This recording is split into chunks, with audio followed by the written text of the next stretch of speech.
We are all born with a desire to know, but this desire fades with age if we don't nurture it. It's common knowledge that babies and small children are relentlessly curious about nearly everything. They point at things, babble, and ask questions as they always want to know why. Indeed, we are all born with an innate desire to know.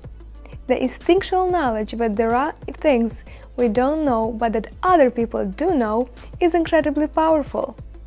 This is the force that makes the inquiring minds of young children relentless. Children between the age of 3 and 5 ask around 300 questions per day. So if every child begins life with the same drive to learn, why do some people maintain the inquiring minds while others don't? It all boils down to their surroundings, particularly during the formative first years of life.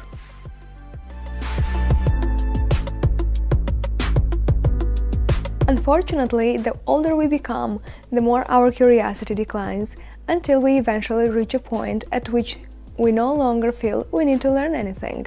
It's called the saturation point. As adults, we have a considerable amount of knowledge that we simply don't even question, yet still heavily informs our actions.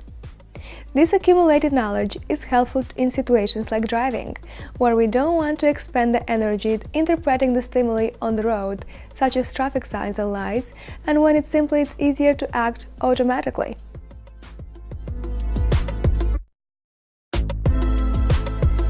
Knowledge and creativity are often perceived as two opposing poles. However, this couldn't be farther from the truth. In fact, it's absolutely necessary to first accumulate a database of knowledge before any creative work can happen.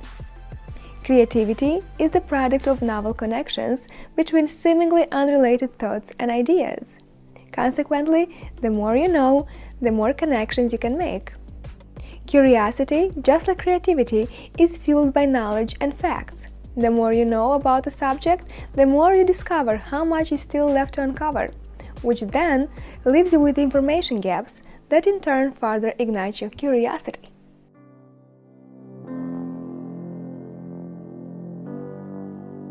The Internet has produced a divide between the curious and the incurious. As far as learning is concerned, the Internet has proven to be both a blessing and a curse. Depending on how you approach it, the Internet enables you to easily learn everything about complex topics, like the theory of relativity or psychology and self-improvement. Or you can spend all day looking at cat videos and pointlessly arguing with strangers about them. Moreover, Internet usage actually widens the gap between those who want to learn and those who don't. This is a growing cognitive polarization, a division in our society between the curious and the incurious. The Internet makes curious minds more curious, while the incurious spend their time on the Internet with entertainment, thus further diminishing the interest in learning. There are two circles, a vicious and a virtuous one. Those who already know and have a thirst of knowledge realize that there is so much more they still don't know, which makes them even more curious and eager to learn. The opposite applies to the incurious.